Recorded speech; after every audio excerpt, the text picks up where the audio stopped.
1. I'm a 31-year-old female. I'm a receptionist at a property management company in California. My job consists of ordering supplies, sending emails, making sure the office is clean, sorting and delivering mail, and answering phones. There are 26 employees, including myself, that work in our office. We have 7 off-site employees. It is the week of a major conference that is being held in Las Vegas, so more than half the office is out of town.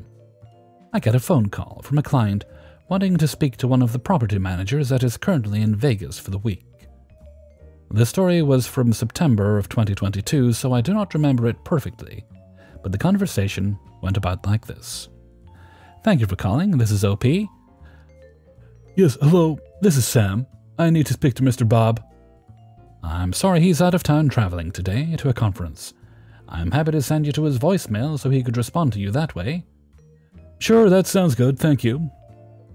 I sent him to the voicemail and all is good for the rest of the day. That was Monday. Thursday comes around 10 a.m. Our office hours are 8 a.m. to 5 p.m. Guess who calls? Thank you for calling. This is OP. Hello, I think I spoke to you yesterday. This is Sam. Yes, hello Sam. How can I help you today? Can you please give me Bob's email? I want to send him some information. I'm sorry, I cannot give you his email. That is for the property manager to give out. I can give you my email and I can forward it on to Bob for you. Sure, that works, thank you. I give my email, which is the public one you can find if you Google where I work. A few minutes later, I get the email from him. I forward it to Bob.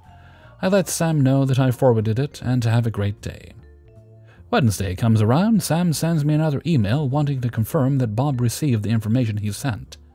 I respond by saying that I forwarded it to him, but I cannot confirm that he has looked at it yet, since he is out of town at a conference. A few hours go by and my phone rings. Thank you for calling, this is OP. Hello, I was hoping you could give me Bob's phone number so I could speak to him.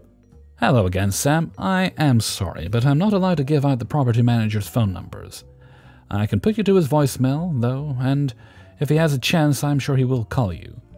But he is busy at the conference. What conference is he at? He's at, and I give him the name, in Las Vegas. Can you tell me what hotel he's staying at? I actually looked at my phone for a moment before bringing it back to my ear, and as nicely and stern as possible, no. Even if I did know what hotel he was staying at, I am not allowed to give out that information. He will be back from the conference on Friday.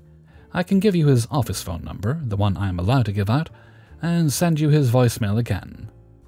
Sure, that will be okay. I give him both the number and send him to voicemail, and just think to myself, what the duck? The following Monday, I sent an email to Bob telling him the interaction I had with Sam. He laughed. 2. We live in a very small and quiet neighborhood, with sidewalks on both sides of the road. Those sidewalks are apparently unusable and or unacceptable for the 2 middle-aged ladies who live nearby. In fact, they make it a daily ritual to walk down the middle of the road, side by side, as if they own it.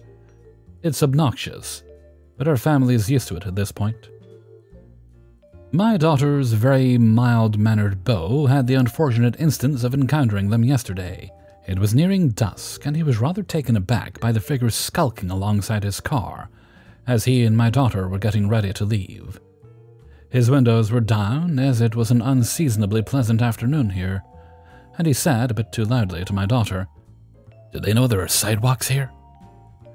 Oh, sweet summer child, they are well aware of those inferior footpaths.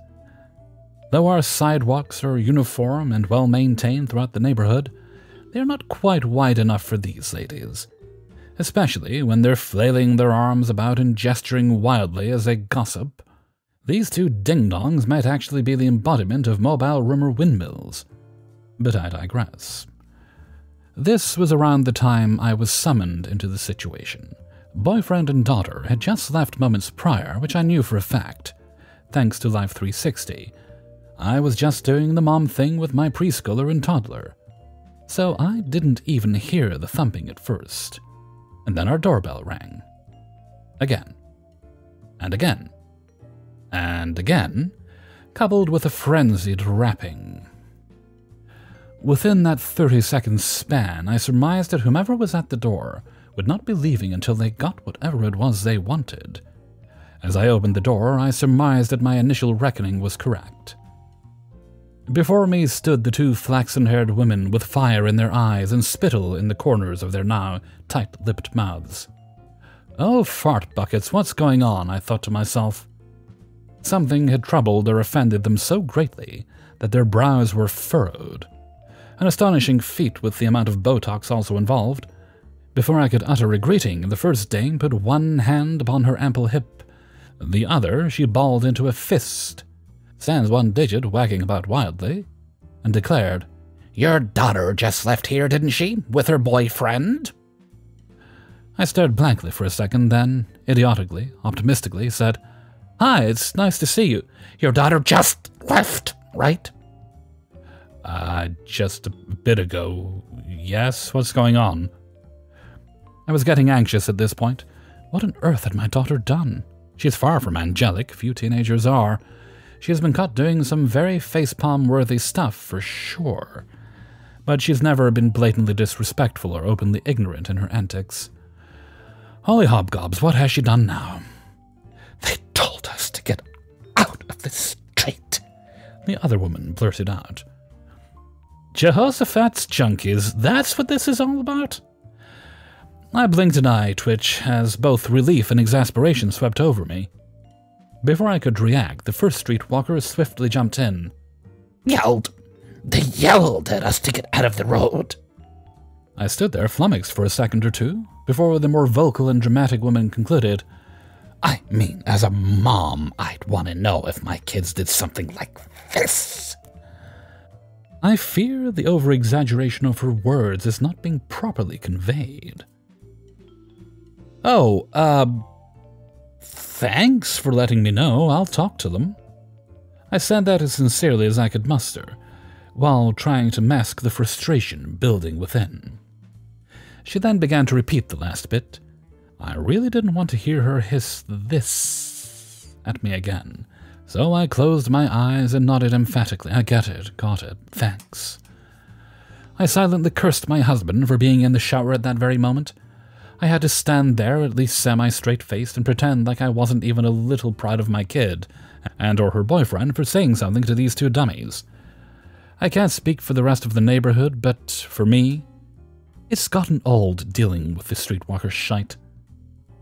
I try to do my job of explaining to the preschooler that she cannot walk, play, be out on the road, because it's dangerous. But she consistently sees those two grown ash dingleberries saunter down the middle of the road, sneering at her while she plays nearby. Yes, please, taunt the small child. 10. Any opportunity you get, streetwalkers. But seriously, I don't want any incidents or nonsense when it comes to the people who live within everyday walking distance of my home. I love our quite boring, uneventful little neighborhood. I'm friendly and kind to everyone, but I'll quickly excuse myself when there's even a whiff of drama or gossip. Now the queen bees of bavardage are at my vestibule. Work me. I was snapped back to reality by the squeals of my toddler as he tried to escape the partially open door. Thank you so much, you cute little dinosaur. I stammered out a hasty, thanks and sorry, I don't want this one to make a break for it, before I quickly shut and locked the door. I took great joy and relief in securing all three of my heavy locks. 3. I work as a dispatcher and clerk for a towing company in a popular northwestern city. We have a contract with said city to tow vehicles that are improperly parked, have been in an accident, or are stopped for DUI or were stolen. When towed, a vehicle is taken to our lot and stored until the owner comes to get it or it gets auctioned.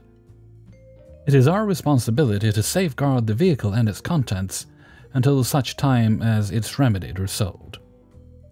On occasion, a person will decide that the vehicle is not worth paying the impound fee and will abandon it. That's fine. That's what the auction is for. They will often ask to get their property out of the vehicle before writing it off. No problem.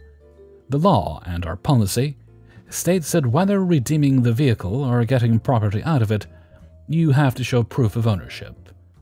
We have registration information for most vehicles in our lot, so we know who owns it, whether or not it was recently sold and to whom, if reported. So we always ask for ID, so we're not giving someone's vehicle or property to the wrong person. Most times we're given a driver's license. Occasionally I'll get a passport, tribal ID, or non-driver state-issued ID. These all work, and 90% of the time there's no issue. The other 10% is when someone just tries to use a photo of their ID on their phone. Nuh-uh, not happening. It's too easy to Photoshop nowadays, and besides, I have to scan the code on the back of the ID. There are exceptions I can make in the case that someone's ID has been lost or stolen, and all they have is a photo of the ID. For instance, if they have the temporary replacement ID from the DMV and the photo of their current valid ID, assuming everything matches, I'll let them use it. Or if they have an expired one in hand and a photo of their current one, again, assuming everything matches, I'll let them use that too. Last night, the clerk at our other location called me to verify a photo of the ID on a phone was not sufficient to release property. I confirmed that for him. He told me that the vehicle in question wasn't even at his location, but at mine, and that the customers were told by another employee the day before that the photo of the ID would be sufficient. I looked in the notes for the call, and saw that they had spoken to that employee, but she had put no notes in stating that she gave them that information. I reiterated the policy, and he told me they were coming to my location. Jesus fucking Christ. They arrived after an hour, insisting that the clerk they'd just spoken to told them that the photo was sufficient, which I knew to be bullshit.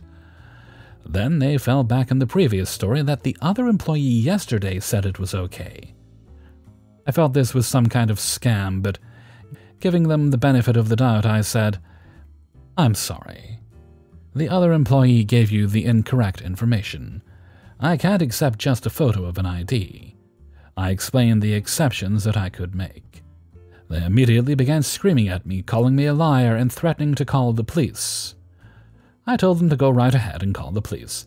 I pointed out that a bank would give them the same answer if they tried it there. I was given no explanation for why they had no physical ID. They went out to the parking lot to wait for the police, and after about an hour, this was not a priority call, they finally left. Not more than an hour later, I got a phone call from a different woman asking questions about our next auction, which was later that morning. I answered her questions, and she asked if a photo of her ID was good enough to get a bidder number. I told her that a valid, physical government-issued photo ID was required. She asked if a Costco card would work. I said no. She hung up the phone, and then called right back and said, "What about my DOC ID?" I was confused. DOC? Department of Corrections? I said no, that's only valid for the period of time you're actually incarcerated. Hard no. She cussed me out, and hung up on me again. 4. So this happened around 2011 or 2012. I was working for an electrical contractor, and I was the point person for installing EV chargers. We were working with another company that managed grants for the government to cover installation costs of these chargers as an incentive to get people to buy EV cars. Under most circumstances, if someone had room in their panel and the charger was within 10 to 15 feet, we could do the installation for free. The incentive was $1,200. I would say 75% of the installations were free. If they weren't, the incentive would be applied and they would pay the difference. There was one customer I will never forget because they were so cheap and entitled. One of my electricians went to visit the house and took photos, dimensions, etc., so I could build the estimate. This was pretty much the worst case scenario. The panel was in the bathroom, inside the wall, behind a mirror, like a secret passage over the toilet. Major code violation. In order to run this circuit, we would have to go out of the back of the panel, down into the crawl space, out of the house again, through a raised garden bed next to the house, under a sidewalk, and into the garage. Then we would mount a small panel. He wanted a panel so he could add lights and power to his garage. And then finally install the charger. The run was well over 100 feet. The electrician said it would take him at least 2, Probably 3 days. I worked up the estimate and contact the customer with my total. After the incentive, he would pay $3,000 out of pocket. That's with the $1,200 off. At first, he didn't make a big deal of it. He had a large house in a wealthy area and a big tech job. He certainly could pay. However, he then started asking me questions about my quote. Everything was normal until he got into the warranty. Nearly every contractor in the USA offers a 1-year warranty for their work. This covers defective parts, bad installation, etc., pretty standard. He then asked, "Why is it only a year?" I told him how that's standard practice, but he responded, "Well, I want a 10-year warranty." I told him that was impossible, and I would get fired if I offered him that. He complained some more, then said we should compromise at 2 years. Again, I told him no. I had no authority to extend the warranty, and that kind of thing was unheard of. The only extended warranties I've heard of have been for 8- or 9-figure jobs, and it was a condition before bidding. Even then, super rare. Once he realized that path was dead, he then started asking me about the warranty on the materials. The charger itself had a warranty of 5 years, and the pipe and wire had about a 10-year warranty. I told him that the pipe and wire warranty would be his responsibility to follow up on, and it would only cover the material, no labor.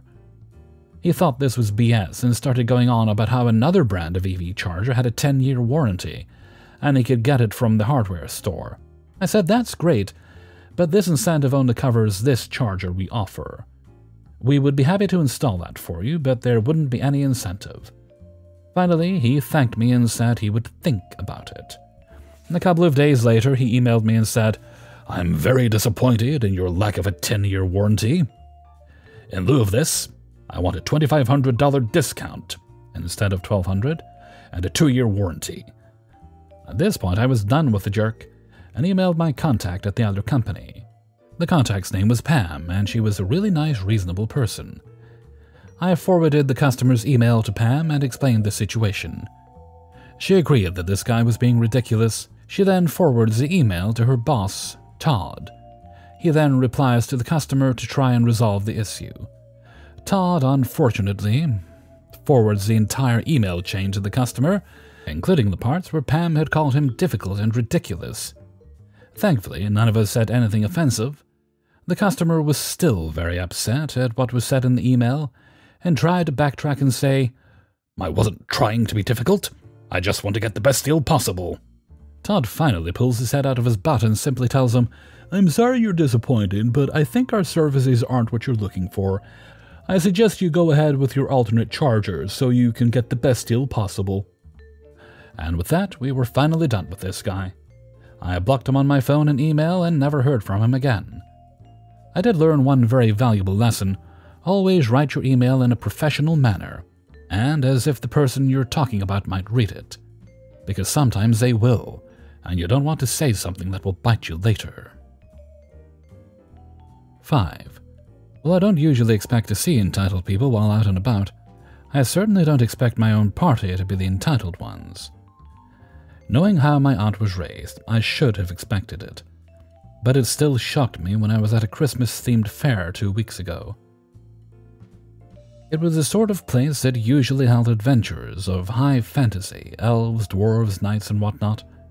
But for now it had been re-themed to Santa, his own elves, and Charles Dickens. We all had tickets that included a meal, and their dining hall had 2 available. My aunt and I were chatting like friends, and then I agreed to split the 2 entrees between the 2 of us. I haven't talked with my aunt for an extended time in about 2 or 3 years, and I don't think I remembered what she acts like sometimes. She was keeping pleasant and polite, so I brushed off my feelings of the past to stick around with her. Since I had ordered with her, we had hung out near the front together, waiting for our meal, to which it came surprisingly fast. No, the real problem was when we realized that there were fries, and we needed to get fry sauce to go with it. The dispenser was empty. Yes, I'm Uton. The person at the counter kept reassuring my aunt that someone would come refill it. After about 3 minutes, she grabbed a passing busboy before he could return to the kitchen and insisted he get some for her, more or less politely. The busboy complied, but later the girl at the counter tried to explain that they had no more fry sauce to my aunt. She huffed. She went back to the ketchup and fry sauce dispensers. And it was as if I could hear the gears turning in her head. I got myself a cup of ketchup, accepting that there wasn't more sauce, and moving on to the next best thing. My aunt, she refused to accept the fact that they were out of fry sauce. No, she grabs the entire dispenser and pulls out the bowl and pot thing that was holding the fry sauce, leaving the spout to drip fry sauce, since it was attached to the other two dispensers. I thought she was crazy, but she just kept whispering to me about how she was determined to get fry sauce, as if it were some big secret we could share. She quickly filled 2 cups with the leftover sauce. When the miss at the counter noticed what had happened, she rushed over to stop her. She didn't quite know what to do, though, and fidgeted on the sidelines, trying to gently get the sauce tin back without really confronting her. I'm sure thinking something like, "I don't get paid enough for this crap." Figuring that she got the fry sauce she wanted, I started to plead with my aunt to go, hoping she would come back to the table with her family. And did she even consider it? Nope. Dear listeners, my aunt had the audacity to start filling more dripping cups with fry sauce, ignoring the shy yet panicked worker until she had nearly every last drop. I was absolutely mortified. About halfway through, the employee and I realized that she wasn't going to stop and just kind of let her do it, even when the sauce coming out started to slow and the minutes ticked by. The employee must have figured out that trying to stop her would have caused a bigger problem, and since she wasn't actually making much of a mess, it just wasn't worth the battle. We made eye contact, and I both signed and mouthed a sorry at her, knowing that they'd probably have to sanitize the sauce tin now.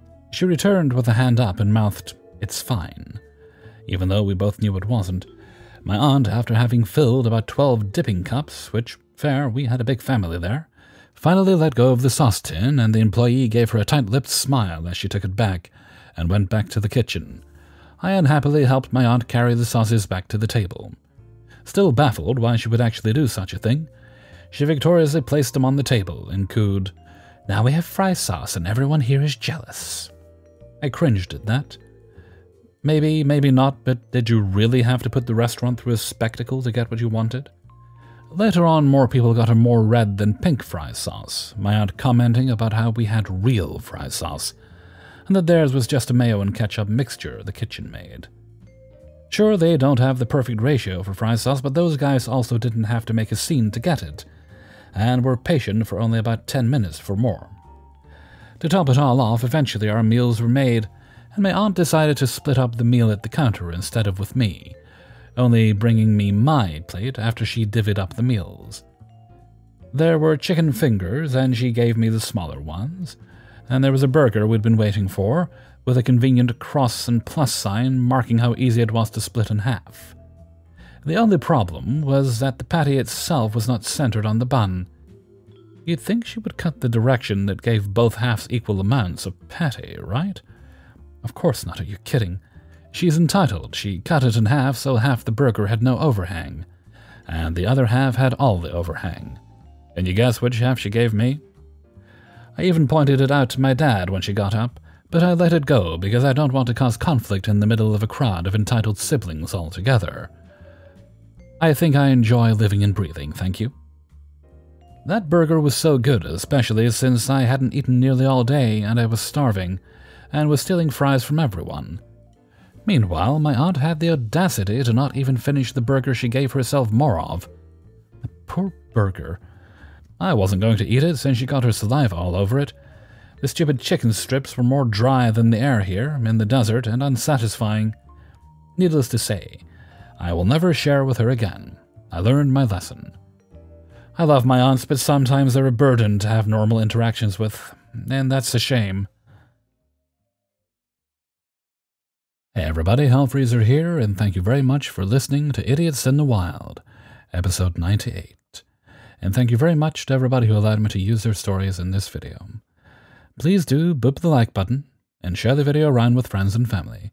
That lets YouTube know you enjoyed the video, and encourages them to recommend it to others. Alright, let's see. Let's move along to Hellfreezer's question of the day. And today's question is, if you could stop doing one thing with 0 consequences, would you choose to stop either brushing your hair or brushing your teeth? I think I'd choose to stop brushing my teeth because I barely have any hair left. It'd be nice just to not have to do it every day, twice a day. It would also, since there's no consequences, mean there's no more trips to the dentist. But you may have a different take for different reasons. Please do leave your answers in a comment below. And with that, I'm going to head off for now. So until next time, thank you very much for listening, and take very good care of yourself.